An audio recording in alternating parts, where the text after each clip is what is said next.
Muito obrigado por escolher o Ministério de Vídeo e Áudio do Templo Batista Maranata. Depois de ouvir esta mensagem, visite o nosso site www.tbm.org.br. Nossa igreja oferece discipulado cristão, instituto bíblico e muitas oportunidades para o seu crescimento espiritual. Que Deus o abençoe. Maranata, ora vem, Senhor Jesus. Vamos meditar na palavra de Deus nesta manhã. 2 Timóteo capítulo 4, abra sua Bíblia. Coloque-se em pé em reverência à leitura da palavra do Senhor, se você puder. 2 Timóteo capítulo 4, versos 6 a 8.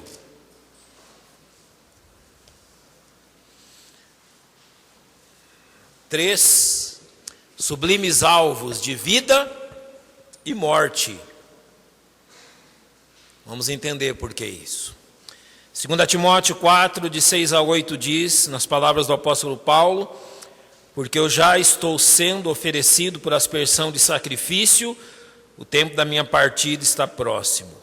Combati o bom combate, acabei a carreira, guardei a fé. Desde agora a coroa da justiça me está guardada, a qual o Senhor justo juiz me dará naquele dia, e não somente a mim, mas também a todos que amarem a sua vinda. Obrigado, nosso Deus, pela oportunidade de estudarmos a Tua Palavra. É através dela que entendemos que haverá o crescimento, o fortalecimento da nossa fé. Nós rogamos que Teu Espírito Santo nos conduza dentro desta verdade, iluminando o nosso entendimento. Confiando no Senhor, nós oramos em nome de Cristo, nosso Salvador. Amém. Podem se assentar.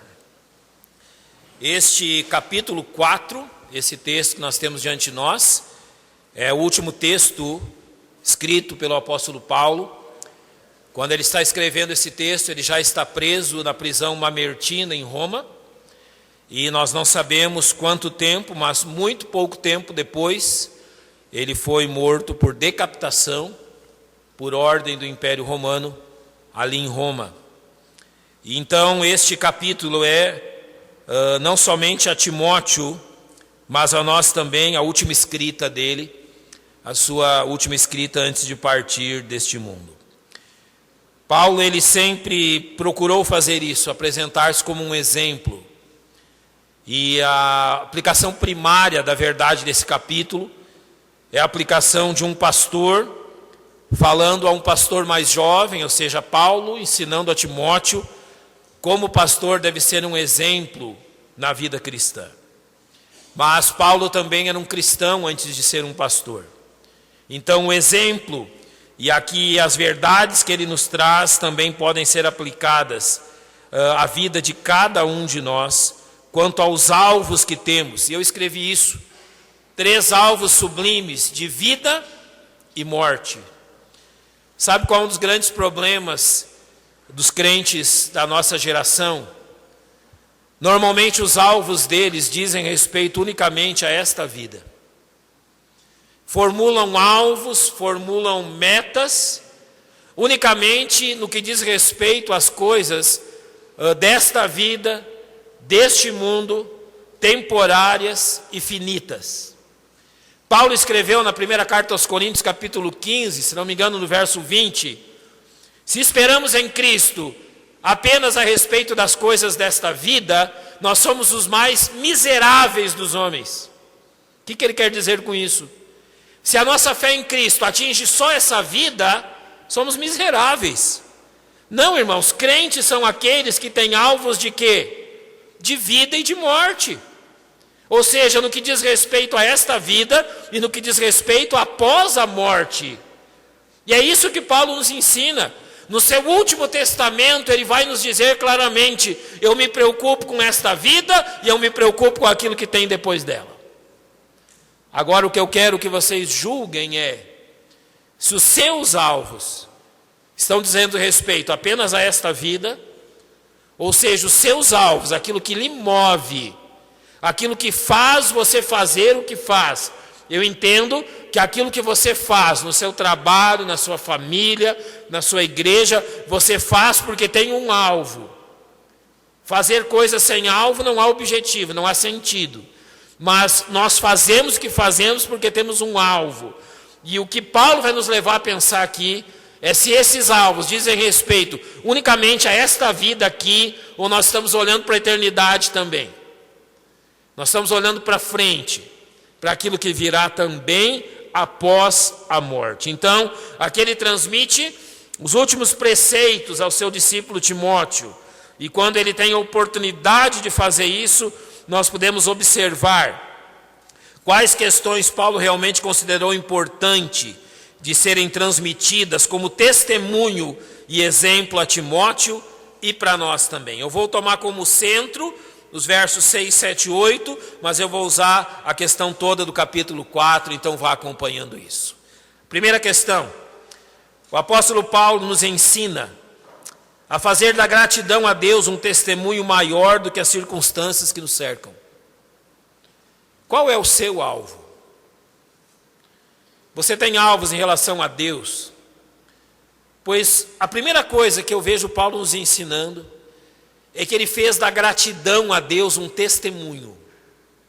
E ele vai explicar por que isso acontece. Quando ele começa a escrever a Timóteo as suas últimas palavras, o verso 6 diz: eu já estou sendo oferecido por aspersão de sacrifício. E o que ele está dizendo ali? Ele está informando a Timóteo sobre a atual condição dele. Esse verso 6 serve para isso. Ele está informando Timóteo sobre qual é a circunstância que ele está vivendo. E ele vai usar aqui duas imagens, duas questões muito claras. Eu já estou sendo oferecido por aspersão de sacrifício. O que quer dizer isso? Quando eles iam oferecer o sacrifício no templo, eles derramavam um sacrifício de libação, ou seja, estava tudo pronto, só faltava o sacerdote tirar a vida, não é, do animal que ia ser sacrificado. Então, antes disso, eles derramavam ou água ou vinho como uma forma de adoração. Quando essa água ou vinho era derramada, significa que agora só precisava oferecer o animal, tirar a vida dele. Paulo está dizendo assim para Timóteo: olha, eu estou nessa condição. Eu estou tão perto da morte, eu estou tão perto de partir desse mundo, que é como aquele momento onde já está sendo oferecida a libação, derramado o vinho, e agora só falta fazer o sacrifício. Ele usa uma segunda imagem: o tempo da minha partida está próximo. Se você já foi num porto, os navios são amarrados, atracados ali com cordas grossas, não é? E quando ele vai partir, eles começam a desatar aquelas cordas, de forma que fique só uma amarrada. Paulo está dizendo assim: eu sou como um navio, que só falta desamarrar aquela última cordinha e eu parto. Eu estou tão perto da morte que é isso que acontece. A minha situação atual é tão perto de partir deste mundo que eu só posso descrever ela desta forma. Então, o que nós temos aqui é um homem que em muito pouco tempo vai ser morto. Ele está ali preso, a prisão mamertina, ela tem celas cavadas na rocha. Então, é um buraco cavado na rocha com uma abertura em cima. Ele está jogado num daqueles buracos. Ele só aguarda o dia que o carrasco virar, vai soltar uma corda ali, vai tirar ele lá para fora, ou vai entrar ali dentro daquela cela de pedra e vai executar a sentença lá dentro mesmo. Imagina então que ele só espera os passos, alguém chamar e acabou. Termina. Ele só fala isso. Agora observe a circunstância que ele vivia, acompanhe aí na sua Bíblia. Agora ele começa a narrar como foram os últimos acontecimentos que se deram com a vida dele. Ele diz no verso 9: procura vir ter comigo depressa. Ele está falando: olha, eu tenho necessidade de alguém junto de mim. O verso 10 diz: porque Demas me desamparou, amando o presente século. Ele foi desamparado por um daqueles que estava com ele. O verso 11 diz: só Lucas está comigo. O verso 13 ele fala de alguma necessidade de objetos pessoais. Quando vieres, traze a capa que deixei em Troade, em casa de Carpo, e os livros, principalmente os pergaminhos. Ele está dizendo: isso está me fazendo falta, Talvez o inverno chegue antes da minha execução e eu preciso da minha capa. Ele ainda fala no verso 14 que Alexandre o latoeiro causou muitos maus tratos a ele, males que ele fez. O verso 16 diz: ninguém me assistiu na minha primeira defesa, antes todos me desampararam. O que você consegue enxergar nisso? O grande apóstolo está a instantes da sua morte e ele está pedindo: Timóteo, vem ficar comigo. Tem gente que me fez muito mal nesses últimos dias. Eles aproveitaram que eu estava preso aqui e me prejudicaram de muitas formas. Eu compareci diante do júri, eu olhei nas cadeiras, não tinha ninguém da igreja lá. Eu estava sozinho. O que você pensaria numa circunstância dessas? E o que você imaginaria? Nós temos que olhar para aquilo que Paulo fez, e o verso 17 diz: mas o Senhor assistiu-me e fortaleceu-me, para que por mim fosse cumprida a pregação. Ou seja, ele entendia que a prisão dele e o julgamento era a única forma do evangelho chegar a Roma e às autoridades do império. Ele entendeu que a missão dele era pregar o evangelho àquelas pessoas, e que a prisão e o julgamento dele eram os instrumentos de Deus para que isso acontecesse. Ele ainda diz: e todos os gentios a ouvissem. Pessoas que jamais ouviriam do evangelho, ouviram através da prisão dele. E ele termina o verso 17 dizendo: e fiquei livre da boca do leão. Qual é a primeira coisa que as pessoas imaginam quando leem essa expressão? Eu não fui morto. Mas deixa eu dizer a você, não é isso que ele está dizendo. Ele não está dizendo assim: eu fui para o julgamento, preguei o evangelho. Imagina só, um julgamento, é dado a palavra ao réu, e o réu, ao invés de defender-se, diz o quê? Eu quero anunciar a vocês que Jesus Cristo veio, morreu e ressuscitou, e Ele é a nossa salvação. Ele prega o evangelho no julgamento dele. Ele não se defende. Quando ele diz que ele ficou livre da boca do leão, ele não está dizendo assim: e eu me livrei da morte. Não, ele não está preocupado com isso. Sabe o que significa essa expressão? Ele foi preso, maltratado, abandonado, julgado injustamente, mas ele percebeu quem estava por detrás de tudo isso. Ele percebeu o objetivo do inimigo, e ele percebeu até onde Satanás queria levá-lo. Ele percebeu que o leão, que o inimigo, queria levá-lo a reclamar, murmurar, queixar-se de Deus.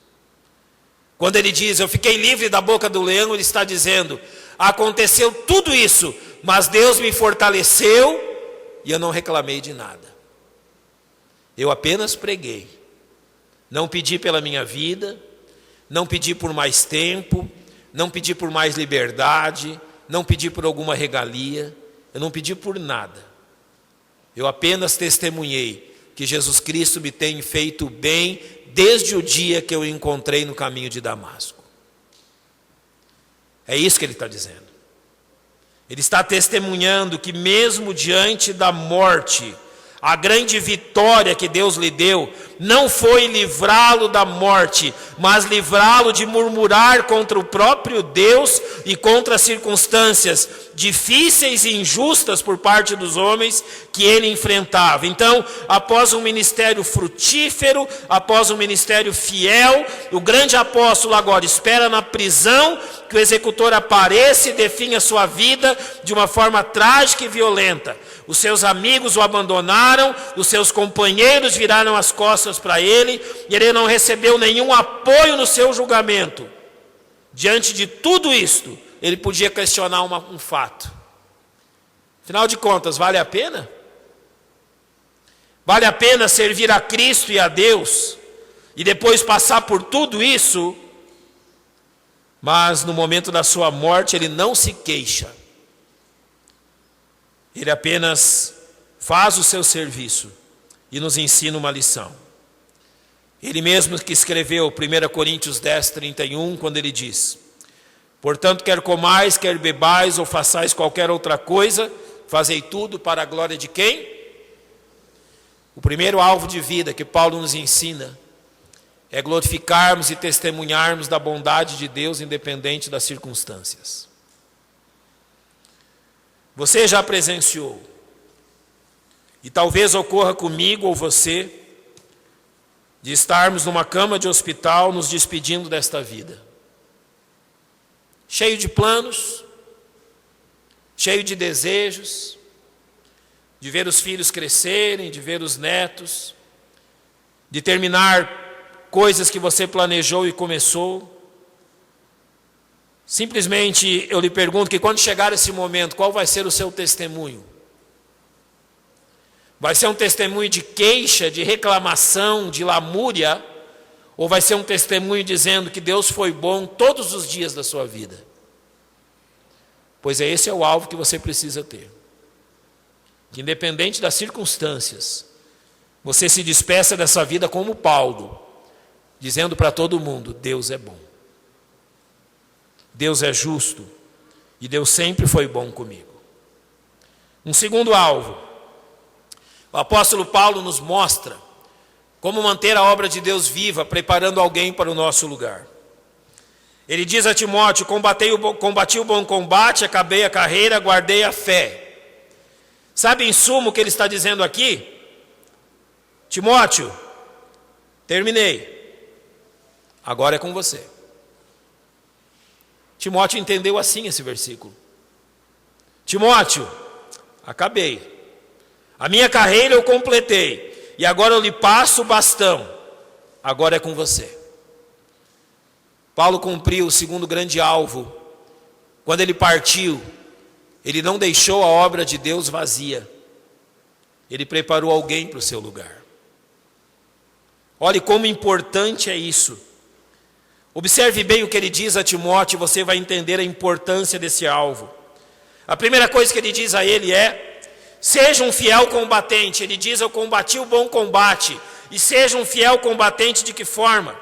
Que pregues a palavra, instes a tempo e fora de tempo, corrijas, repreendas, exortes, com toda a longanimidade e doutrina. Ele está dizendo: faça isso independente dos resultados aparentes.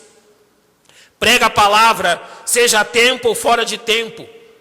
As pessoas vão ouvir: cumpre o teu ministério. As pessoas não vão ouvir: cumpre o teu ministério. As pessoas vão elogiar: cumpre o que você veio fazer. As pessoas vão zombar de você: cumpre o seu ministério. Faça isso, independente de quão duro for o combate. Não é fácil corrigir, não é fácil repreender, não é fácil exortar as pessoas. Paulo diz: será duro fazer isso, mas faça. Faça isso sem desanimar.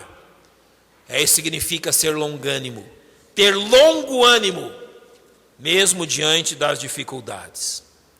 A segunda coisa que ele diz é: vá até o fim. Timóteo, eu acabei a carreira, eu fui até o fim, eu estou passando o bastão para você. Então o verso 5 desse capítulo vai ensinar a Timóteo: mas tu, sê sóbrio em tudo, sofre as aflições, faz a obra de um evangelista, cumpre o teu ministério, ou seja, vá até o final da carreira. E o que ele quer ensinar com isso? Ele vai dizer a Timóteo quem são aqueles que completam a carreira. São os sóbrios, ou seja, aqueles que têm equilíbrio, são vigilantes, são autocontrolados. Aqueles que completam a carreira é aqueles que sabem sofrer. Ele diz: sofre as aflições. Todo soldado sabe que haverão aflições no treinamento, haverão aflições na guerra, e ele diz: sofre as aflições. Ele diz que aqueles que pregam as boas novas são aqueles que completam a carreira. Ele claramente diz: olha, faz o trabalho de um evangelista. Você pode não ter sido chamado a ser um missionário ou missionária, você pode ter não sido chamado a ser um pastor, mas aquilo que está escrito aqui sobre mim, na parede daqui, à frente da igreja diz: ide por todo mundo e fazei o quê? Pregai o evangelho. Isso é obrigação minha e sua, de todos nós. Ele diz: são os fiéis que cumprem o seu ministério. Paulo está dizendo: cumpra o seu ministério, cumpra as ordens até o fim. Sabe o que ele está dizendo para Timóteo? Eu comecei e terminei, e o que eu espero de você é isso também, que você comece e termine. Então, em terceiro lugar, guarde o que lhe entreguei. E o que foi que lhe entreguei? Eu guardei a fé, estou lhe entregando a fé. Observe no capítulo 4, os versos 3 e 4 que dizem: porque virá tempo em que não suportarão essa doutrina, mas tendo coceira nos ouvidos, amontoarão para si doutores, conforme as suas próprias concupiscências, e desviarão os ouvidos da verdade, voltando às fábulas. Paulo vai dizer duas coisas aqui para Timóteo. Ele vai dizer claramente: primeiro, não dê ouvidos, não se deixe seduzir pelo canto da sereia. Você já leu livros falando do canto da sereia? Elas não podiam sair do mar, então elas cantavam e colocavam o seu rosto para fora, para que os marinheiros a vissem o seu canto e vissem o seu rosto, mas o restante do corpo delas era um corpo marinho, um corpo de peixe. E eles então, na mitologia, arrastavam os marinheiros para o fundo, matando-os por afogamento. Paulo diz: não dê ouvidos aos cantos deste mundo. Chegará um tempo quando as pessoas sentirão coceira nos ouvidos, querendo ouvir aquilo que elas querem e não aquilo que a palavra de Deus diz. Por isso, não dê ouvidos a eles. Você tem só uma opção: seguir a verdade. Só isto. Então siga a verdade. Há uma verdade preciosa aqui, irmãos. Não foi ao fim do seu ministério que Paulo preocupou-se com o fato que era necessário alguém para continuar a obra. Ele fez isso muito antes disso. Eu quero lhe lembrar algumas coisas, preste atenção nisso. Você já leu sobre a vida de Moisés? Quem foi que Moisés preparou para o lugar dele? Josué. Você já leu sobre a vida de Elias? Quem foi que Elias preparou para o lugar dele? Eliseu. Você já prestou atenção no que Davi fez antes de morrer? Quem ele preparou para o reinado? Salomão. Você já prestou atenção em Jesus Cristo? Quantos homens ele preparou para o lugar dele? 12. Paulo preparou Timóteo. E você está preparando quem? Se a sua vida, se os seus planos não compreendem preparar alguém para o seu lugar, você está muito falho. Se você não tem um Timóteo, você está falhando. Pastores, diáconos, evangelistas, pais, você está preparando o seu filho e a sua filha para o seu lugar? Quem é que vai ocupar o seu lugar na obra de Deus? Você precisa ter como alvo de vida e morte preparar alguém, para que quando você não estiver mais aqui, a obra de Deus continue. Sabe por que você olha hoje para a Alemanha, para a Inglaterra, e você vê centenas e centenas de igrejas fechadas? Sabe quem os traiu? Os seus próprios líderes. Não prepararam alguém para o lugar. E quando os velhos líderes morreram, a igreja estava abandonada. Porque nem as famílias prepararam seus filhos.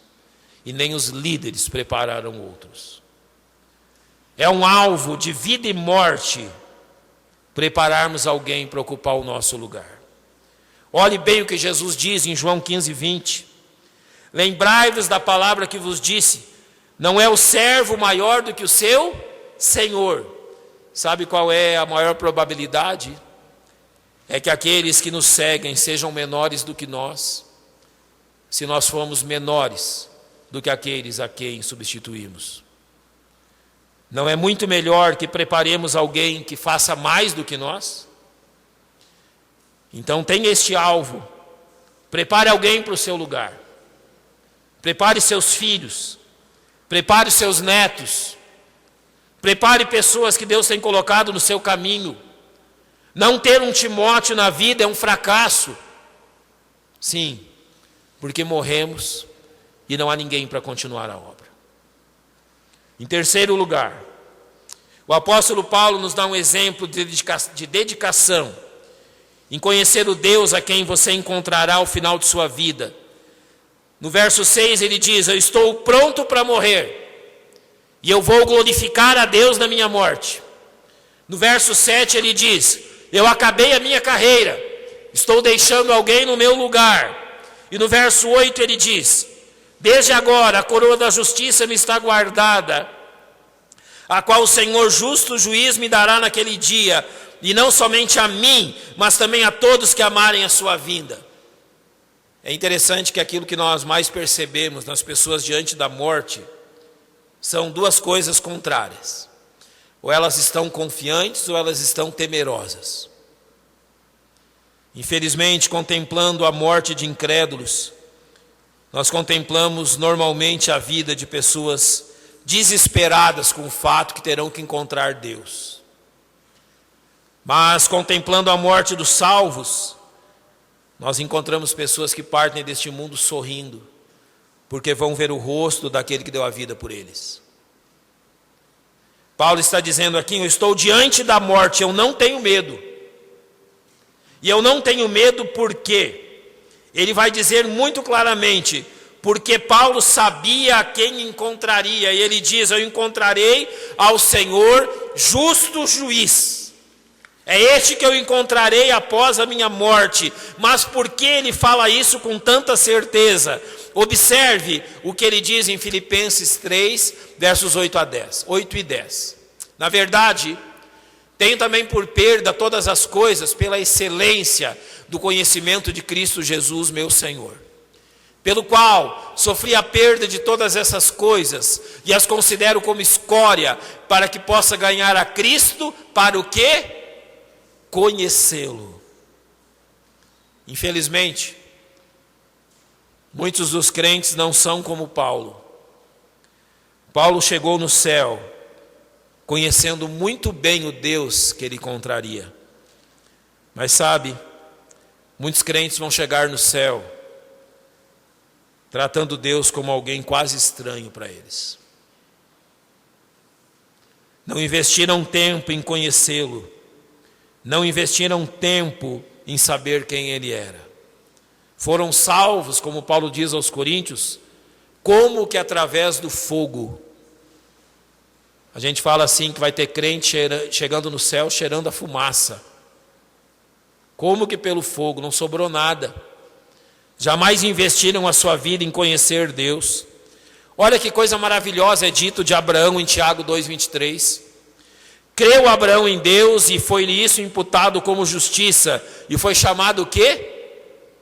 Amigo de Deus. Olha que coisa incrível sobre um homem. O próprio Deus nos diz qual é a vontade dele a respeito de nós. Jeremias 9,24 diz: mas o que se gloriar, glorie-se nisto, em me entender e me conhecer que eu sou o Senhor. Então permita-eu lhe dizer algo. Talvez Deus queira, tenha mais desejo do que você o conheça, do que o desejo que você tem de conhecê-lo. Deus, sendo Deus, Ele quer tanto que você o conheça, talvez mais do que você realmente deseja conhecê-lo. Além disso, Paulo sabia o que esperar daquele encontro. Desde agora a coroa da justiça me está guardada. Ele escreveu, por exemplo, aos Colossenses, no capítulo 1, verso 5, por causa da esperança que vos está reservada nos céus, da qual já antes ouvistes pela palavra da verdade do Evangelho. Ele sabia qual era a esperança que estava reservada a ele nos céus. E na mesma segunda carta de Timóteo, a Timóteo, capítulo 1, verso 12, ele vai dizer assim: porque eu sei em quem tenho crido, e estou certo que é poderoso para guardar o meu depósito até aquele dia. Sabe por que ele estava confiante diante da morte? Ele sabia quem era Deus. ele sabia da fidelidade de Deus, e ele sabia muito bem do poder de Deus. Por isso, em Filipenses capítulo 1, versos 21 a 23, ele pode dizer: porque para mim o viver é Cristo e o morrer é ganho, mas se o viver na carne me der fruto da minha obra, não sei então o que devo escolher, mas de ambos os lados estou em aperto, tendo desejo de partir e estar com Cristo, porque ainda isto é muito melhor. Sabe quem é que pode dizer isso? Você só pode dizer isso se você conhece a Deus. Você pode dizer: eu não tenho medo dele.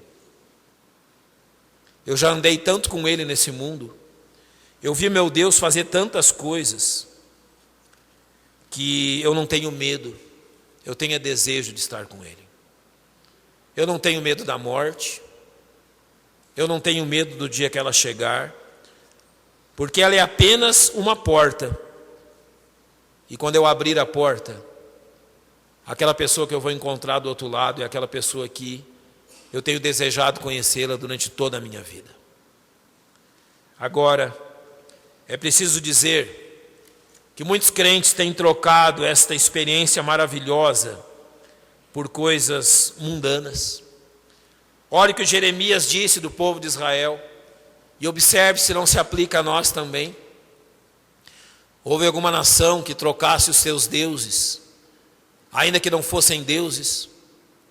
Todavia o meu povo trocou a sua glória por aquilo que é de nenhum proveito. Espantai-vos disto, ó céu, horrorizai-vos, ficai verdadeiramente desolados, diz o Senhor, porque o meu povo fez duas maldades. A mim me deixaram o manancial de águas vivas e cavaram cisternas rotas que não retêm águas. Você pode conhecer muita coisa nesse mundo. Você pode ter o seu pós-doutorado, seu PhD e sei lá mais o quê. É direito seu. Mas se você partir deste mundo sem ter usufruído do maior prazer que um homem pode ter, que é conhecer a Deus, você simplesmente não investiu o seu tempo do jeito certo. Nós podemos concluir dizendo de Paulo e de nós algumas questões importantes. 3 coisas que Paulo fez em vida e morte e que legaram um testemunho de quase inigualável fé cristã. Ele fez da gratidão a Deus o seu baluarte, e mesmo morrendo como morreu com gratidão e alegria. Ele deixou-se gastar no preparo de outros para ocuparem o seu lugar. E ele investiu tempo em conhecer o Deus a quem servia e amava. É isso que ele revela no seu último escrito. Infelizmente, boa parte dos filhos de Deus em nossos dias está marcando seu testemunho através de atitudes que a palavra de Deus condena. Fazem da insatisfação a sua bandeira. Consideram perda de tempo e dinheiro investir em outras pessoas. São centralizados em si mesmos. Preferem o autoconhecimento em lugar de conhecer a Deus. Olhe qual é a troca que estamos fazendo. Olhe qual é o câmbio que estamos fazendo. Trocando Deus pelas coisas deste mundo.